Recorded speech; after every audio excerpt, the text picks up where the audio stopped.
साफ़ पाणी, खुलियल हवा घुरिजे। इहो त कराचीअ जो पूरो केस आहे। साफ़ पाणी, खुलियल हवा घुरिजे। ॿियो त बीमार लाइ दवा घुरिजे। सॼे मुल्क जो मुतालबो आहे हिकु हिकु माण्हूअ जो, हर बीमार जो, हर ॿार जो, हर माउ जो साफ़ पाणी, खुलियल हवा घुरिजे। ॿियो त बीमार लाइ दवा घुरिजे। ॿारड़ीअ लाइ, ॿार लाइ न, छोकिरे लाइ न। छोकिरनि खे त हूअं ई आला तालीम था ॾियारियो। इमदाद चए त छोकिरीअ लाइ, ॿारड़ीअ लाइ किताब थो घुरिजे। हू जेका ॿोकी ॿधी वठी आहे, हू जेका नंढड़े हूंदे ई रवल में क़ैद कई वई आहे, उनजे मथे ते रहो न, इल्म जो ताज रखो, किताब रखो।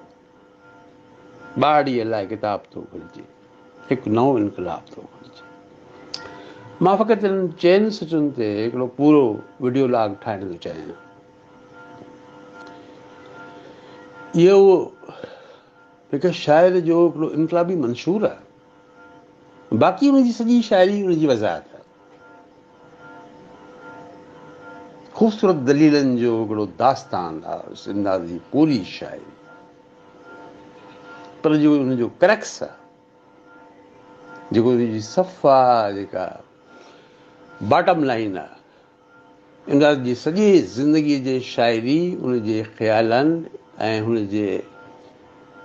हुनजी सॼी सम्झ बूझ, हुनजा इवन हुनजा सम्झोता ऐं हुनजूं बग़ावतूं ऐं हुनजूं नाकाम बग़ावतूं ऐं हुनजूं कामयाबु बग़ावतूं, हुनजा नाकाम इश्क ऐं हुनजा कामयाबु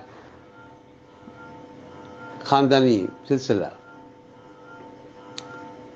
उनजो सॼो जेको निचोड़ आहे, उहो इहो चोसटो आहे। असांखे उहो इमदाद डिस्कवर करणु खपे जेको इमदाद आहे रोल में हुयो। ऐं कुझु झलकियूं हुनजूं उन खां बाद वारियूं जेके हुनजा मजमूआ आहिनि उन्हनि में आहिनि। जेको हुनजो शादी जो जोबन हो, जीअं अयाज़ जी शादी जो जोबन विडियूं विछणायूं आहे, तीअं इमदाद जी शादी जो जोबन इमदाद आहे रोल आहे। उन इमदाद खे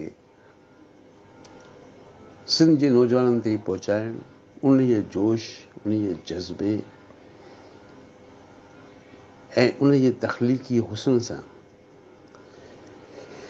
इहो असांजो फ़र्ज़ु आहे।